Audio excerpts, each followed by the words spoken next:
오늘 은혜 받으실 하나님의 말씀은 우리 마태복음 20장 1절에서 16절 말씀이 되겠습니다. 마태복음 20장 1절에서 16절입니다. 우리 잘 아시는 이 포도원 품꾼들의 비유에 대한 말씀입니다. 우리 성경을 보시고 스크린을 보시고 우리 같이 합독하도록 하겠습니다.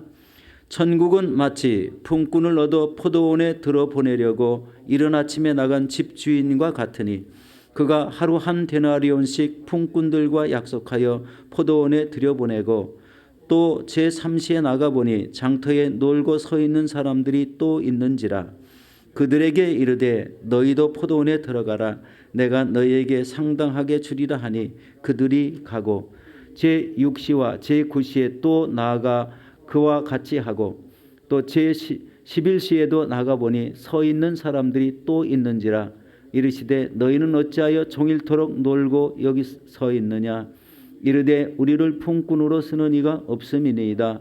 이르되 너희도 포도원에 들어가라 하니라.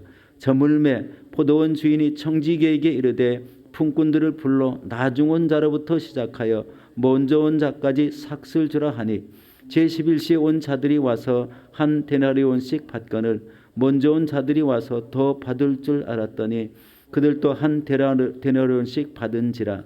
받은 후 집주인을 원망하여 이르되 나중 온 이 사람들은 1시간밖에 일하지 아니하였거늘 그들을 종일 수고하고 처고하며 더위를 견딘 우리와 같게 하였나이다.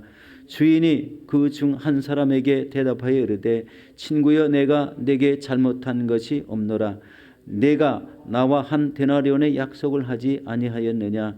내 것이나 가지고 가라. 나중 온 이 사람에게 너와 같이 주는 것이 내 뜻이니라. 내 것을 가지고 내 뜻대로 할 것이 아니냐. 내가 선함으로 내가 악하게 보느냐. 이와 같이 나중된 자로서 먼저 되고 먼저 된 자로서 나중되리라. 아멘. 오늘 저는 이 말씀에 의지해서 우리 포도원에 들어가서 일하라라는 이런 제목으로 은혜를 나누도록 하겠습니다. 오늘 본문은 이 그 앞에 있는 우리 마태복음 16장, 마태복음 19장 우리 부자의 비유와 연관이 되어 있습니다. 이 부자의 비유를 하면서 포도원의 비유를 또 이렇게 말씀하시는 그런 형태입니다. 여러분 재물이 많은 부자 청년 이야기가 어떻게 전개됩니까? 우리 예수님이요 부자 청년에게 우리 세 가지 특징을 이렇게 발견하게 말씀을 하셨습니다. 부자 청년은 율법을 지키는 사람이었어요.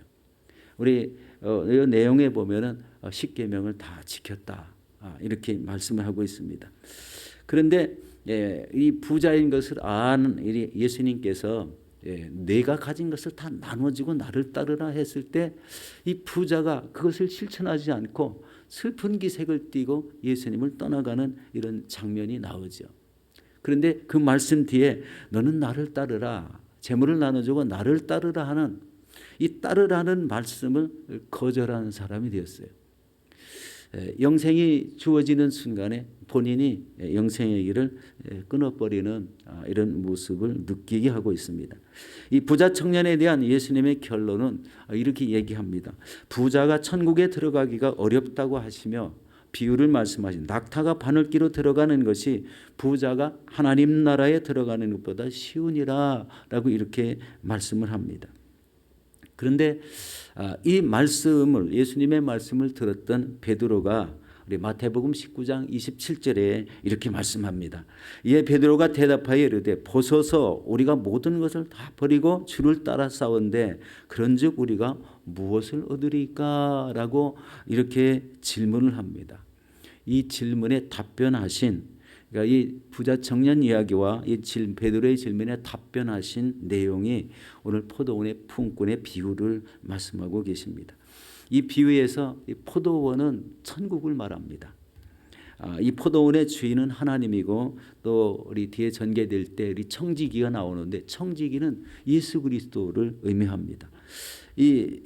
그리고 이제 하나님이 각 시간별로 일꾼을 이렇게 부르시는 것은 구원으로의 초대입니다. 어쩌면 여기서는 시간별로 표현되어 있지만 우리가 예수님 시대부터 지금까지 2000년이 이렇게 지나가고 있는데 한 시대별로 그 시대별로 이렇게 하나님이 필요한 모든 사람들을 우리 구원으로 초대했다는 것입니다. 그리고 여기 보면은 품꾼은 한 데나리온의 대가를 계약한 사람이다. 한 데나리온. 그러니까 품삯을 우리 대가로 이렇게 계약을 했는데 이 계약을 영생의 계약이라고 합니다. 영생의 계약. 그다음에 1절에 이제 이른 아침 6시는요. 이른 아침이라고 표현하는 것은 우리 이제 유대 시간에 6시간을 더하면 우리가 이해할 수 있는 그런 시간이 나오죠. 이른 아침 6시. 그러니까 이른 아침은 오전 6시 해 뜨는 시각입니다. 그리고 이때 포도원 주인이 장터에 나가서 이 품꾼을 갖다가 우리 한 데나리온씩 주기로 약속을 하고 이제 포도원에 들여보내는 그런 모습을 보게 됩니다. 3절에서 3시는 여기 이제 우리가 이해하는 시간 오전 9시, 5절에 6시는 12시 정오를 이렇게 말합니다. 그리고 이제 9시는 오후 3시이고 동일하게 한 데나리온에 약속을 하고 품꾼들을 포도원에 들여보냅니다. 그런데 이해가 되지 않는 게 하나 있어요. 이제 오후 6시가 되면 해가 지는데 오후 5시에 장터에 나가 보니까 아직도 놀고 있는 사람들이 있습니다. 그런데 이때 포도원 주인은 너희들도 포도원에 들어가서 일하라고 합니다. 이해가 우리 현사에서 이해가 되지 않는 이런 우리 하나님의 모습을 보고 있습니다. 여기서 포도원의 주인인 하나님의 특별함이 무엇일까요? 하나님은요 직접 일꾼을 택하여서 쓰신다는 거예요. 이 말의 의미는 저와 여러분에게도 해당됩니다. 특별히 12제자들을 그때 당시에 직접 예수님이 택하셔서 부르시고 그들에게 성령을 주셔서 우리 주의 일을 감당하게 하셨습니다. 저와 여러분들도 예수를 믿고 구원받은 것은 우리를 만세전부터 하나님께서 택하셨기 때문에 이 시기에 태어난 저희들에게 구원이 임했다고 생각하시면 아주 틀림이 없습니다. 여러분 일꾼으로 택함 받은 사람은요 이렇게 탐스럽게 익은 포도송이의 수확을 위해서 부르셨는데 이 포도송이의 개념은요 우리 충실하게 익은 곡식 우리 하나님을 믿으려고 하는 이런 사람들에게 복음을 전하는 이런 의미를 가지고 있습니다. 특히 마지막 때의 모든 민족에게 복음을 전파하는 이런 사명을 감당하기 위해서 우리를 부르셨다는 겁니다. 이 세상에 세워진 모든 교회는요. 그래서 이 선교 사명이 꼭 있습니다. 말씀이 흥황해야 되고 성령에 충만해야 되고 이 복음 전파의 사명을 간직한 것이 이 지상에 세워진 모든 교회의 사명입니다. 우리 부자 청년 얘기했는데요. 여러분 부자 청년에게 내가 온전하기 위해서 내 소유를 팔아 가난한 자에게 나누어 주라 하는 것은 바로 굶주린 영혼을 구제하라는 이런 말씀이지 않습니까? 그런데 여러분 먼저 온 자로서 구원을 간직한 자가 복음이 없는 자에게 나눠지라는 이런 의미로도 우리 해석할 수 있는 말이 바로 이 부자 청년의 이 재물 이야기입니다. 복음을 간직한 자가 복음을 나눠줄 수밖에 없습니다.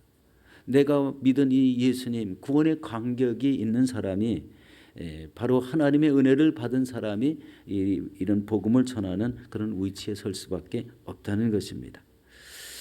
예수님은 우리 예수님을 주님으로 모신 이 베드로를 포함한 12제자들은 바로 그 시대에 아주 보잘것없는 이런 가진 것 없는 이런 사람이었습니다. 배운 것도 없고 직분도 특별하지 않고 아주 서민 중에 서민이었죠. 그러나 주님께서 부활 승천하신 이후에 우리 성령을 받고 그들이 모두 순교하기까지 복음을 전파해서 온 유대와 사마리아와 땅끝까지 이르러 이 복음이 이렇게 전파되는 큰 다리 역할을 했다는 것을 볼 수가 있습니다. 그러면 이들은 천국에서 무엇을 받게 되었을까요? 우리 마태복음 19장 우리 28절에서 29절에 이렇게 말씀합니다. 예수께서 이르시되 내가 진실로 진실로 너희에게 이르노니 세상이 새롭게 되어 인자가 자기 영광의 보좌에 앉을 때에 나를 따르는 너희도 12 보좌에 앉아 이스라엘 12지파를 심판하리라. 또 내 이름을 위하여 집이나 형제나 자매나 부모나 자식이나 전토를 벌인 자마다 여러 배를 받고 또 영생을 상속하리라. 이렇게 얘기하십니다. 굉장히 우리가 생각했던 이런 것보다 우리 하나님이 부르셔서 쓰신 분들에게 주시는 이런 상급이 엄청나다는 것을 볼 수가 있습니다. 우리 12지파를 심판하는 자리에 앉겠다. 그리고 영생을 상속받는다라는 이 엄청난 이런 말씀을 약속해 주고 계시는 것을 봅니다. 실제적으로 이제 여러분들이 천국에 가시면 12제자들이 어떤 위치에 있는 것을 아마 다 확인하게 될 줄로 믿습니다. 여러분, 하나님은 모든 품꾼들에게 이제 품삯을 주라고 명령을 하죠. 우리 청지기에게 명령합니다. 우리 이제 마태복음 20장 우리 18절에서 우리 12절 말씀 이하를 이렇게 계속 전개해 보도록 하겠습니다. 여러분, 포도원의 주인이신 하나님께서 청지기신 예수님에게 품꾼들에게 나중 온 자로부터 우리 먼저 온 자까지 삭슬 주라고 합니다. 특별하게 대부분 보면 먼저 온 사람부터 삭슬 줘야 되는데 우리 예수님께 지시하신 하나님의 말씀은 나중 온 자로부터 우리 이른 아침 온 자까지 삭슬 주라. 여기서 삭은 우리가 생각하면 일당의 개념입니다. 일당. 그렇지만 하나님께서 택한 자에게 주시는 영생의 선물이라고 그랬어요. 이 한 데나리오는요, 우리에게 주시는 영생을 말하는 거예요. 그런데 여기에서는 삭스로 한 데나리온을 표현했습니다. 하루 일당의 우리 품삯으로 표현했죠. 그런데 여기 보면은요, 이제 이 청지기 되신 예수님께서 우리 이제 나중 온 자로부터 한 데나리온씩 이렇게 지급하는 그런 모습을 보죠. 그리고 1시간 일한 자들이 와서 한 데나리온을 받는 거예요. 그런데 먼저 온 자들이 와서 더 받을 줄 알았는데 자기들 차례가 되니까 동일하게 한 데나리온씩 받게 되니까 이 사람들이, 먼저 온 사람들이 하나님을 원망했다는 거예요. 하나님을 원망했다. 그런데 이들이 원망할 필요는 없죠. 우리 일품꾼으로 부를 때 이미 한 데나리온에 약속을 했기 때문에 그렇습니다. 그들은 1시간밖에는 일하지 않았는데 종일 수고한 우리와 같게 하였나이다 라는 이런 우리 원망을 하게 되죠. 근데 우리 주인이 그중 한 사람에게 대답하되 친구여, 내가 네게 잘못한 것이 없노라. 너와 내가 한 데나리온의 약속을 하지 않았느냐라고 이렇게 말씀하시죠. 네 것이나 가지고 가라. 나중 온 이 사람들에게 너와 같이 주는 것은 내 뜻이다라고 이렇게 표현하는 겁니다. 내 뜻이다. 하나님의 뜻이라는 거예요. 이 말씀의 의미를 다시 한번 설명해 보면은요, 데나리온의 약속, 나중에 이 마지막 시대에 늦게 부름을 받은 사람이나 우리 예수님 시대에 먼저 부름을 받은 사람이나 이 데나리온 영생의 약속은 동일하다. 그 말씀을 표현하신 말씀입니다. 여기서 먼저 온 자들의 일하는 자세는 어떠했을까요? 바로 이것을 한번 꼭 살펴볼 필요가 있습니다. 우리가 신앙생활에 열정을 가지게 되면요, 그때는 아주 굉장히 뜨겁죠. 하나님께 택함을 받았다는 그 기쁨을 우리 헌신의 열정, 헌신으로 표현을 할 수가 있습니다. 뜨겁고 열정적인 이런 신앙을 갖고 우리 헌신했을 것이 분명합니다. 그러나 그 이후 시간이 지남에 따라서 우리가 영생을 가졌음에도 불구하고 우리 열정이 식어지는 그런 현상이 생기게 되고 은혜가 점점 떨어져서 은혜가 없는 사람같이 말하고 은혜가 없는 사람같이 행동하는 이런 사람이 된다는 겁니다. 그런데 이 사람은 뭐가 계약돼 있어요? 한 데나리온, 영생이 계약된 사람들이에요. 여러분, 오후 5시에, 그러면 오후 5시에 부름을 받은 사람은 어떤 자세를 가지고 일을 했을까요? 자기가 일할 시간이 조금밖에는, 1시간밖에는 남지 않았다는 이런 마음을 아마 가졌을 것 같아요. 그리고 자기를 써주신 하나님께 감사하며 좌우를 돌볼 시간도 없이, 볼 필요도 없이 자기가 주어진 일에 아주 최선을 다하는 그런 자세로 일을 했을 것 같습니다. 누구나 다 우리 그런 마음을 가졌을 것 같아요. 곧 해가 진다는 것을 알았기 때문에 우리 좌우를 쳐다보지 않고 열심히 우리 일했을 거라는 겁니다. 그래서 중요한 점은 여러분 우리들이 사는 이 시기가 어느 때라고 생각하십니까?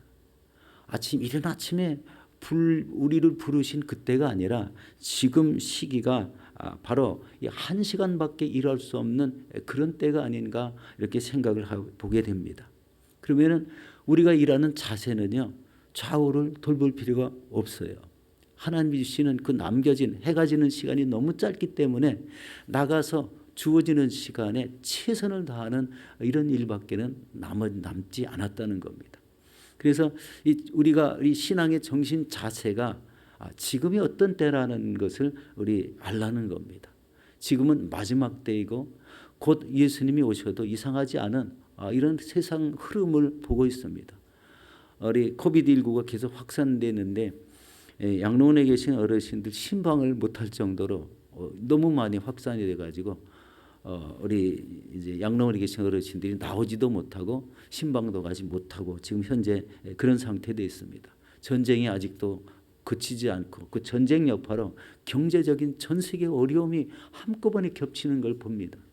아프리카 땅에는 먹을 양식이 없고 물이 없어가지고 아주 기근이 심하다고 합니다.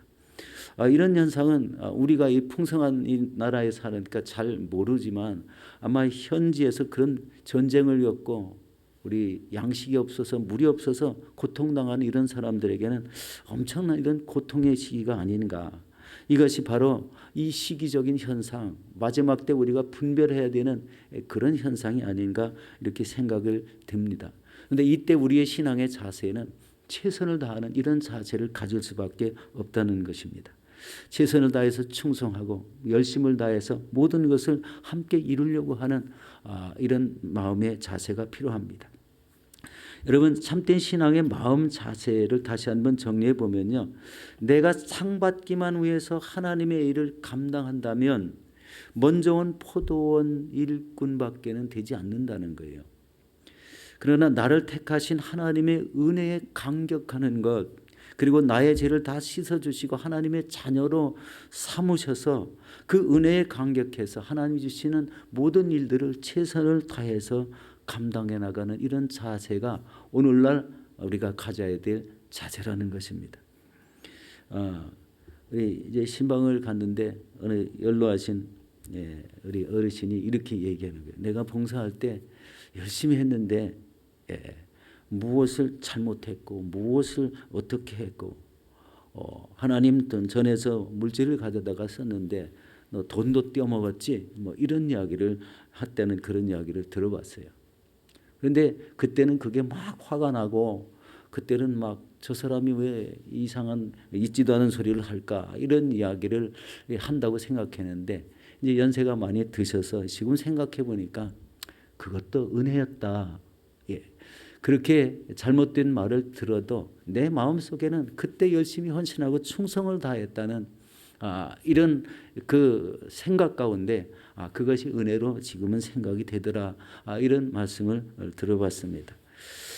여러분, 이런 그 최선을 다하는 이런 마음 자세가 나중에 예수님을 믿었지만 먼저 되는 은혜가 있다는 것입니다.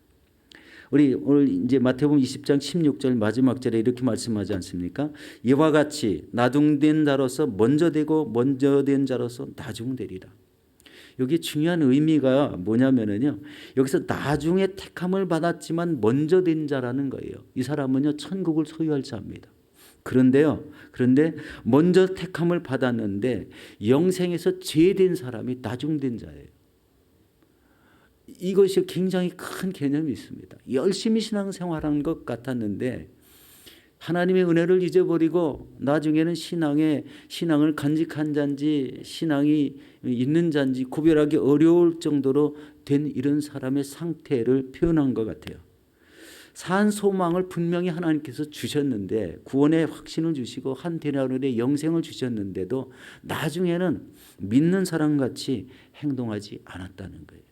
왜 내 거를 더 안 줍니까? 라는 이런 표현 속에 그 믿음은 이미 퇴색되었다라는 것을 우리 지적하는 말씀입니다. 먼저 되었지만 나중된다. 영생에서 죄된 사람이 된다. 그러나 열심히 일하고 우리 천국을 소망하는 이런 늦게 부른 사람이 바로 이 산 소망을 가진 이런 믿음의 사람이라는 것을 말합니다. 먼저 된 자는 나중되고 나중된 자는 먼저 된다. 여러분 이 개념을 다시 한번 이해하시기 위해서 제가 여러분 잘 아시는 이 말씀을 다시 한번 말씀을 드렸습니다.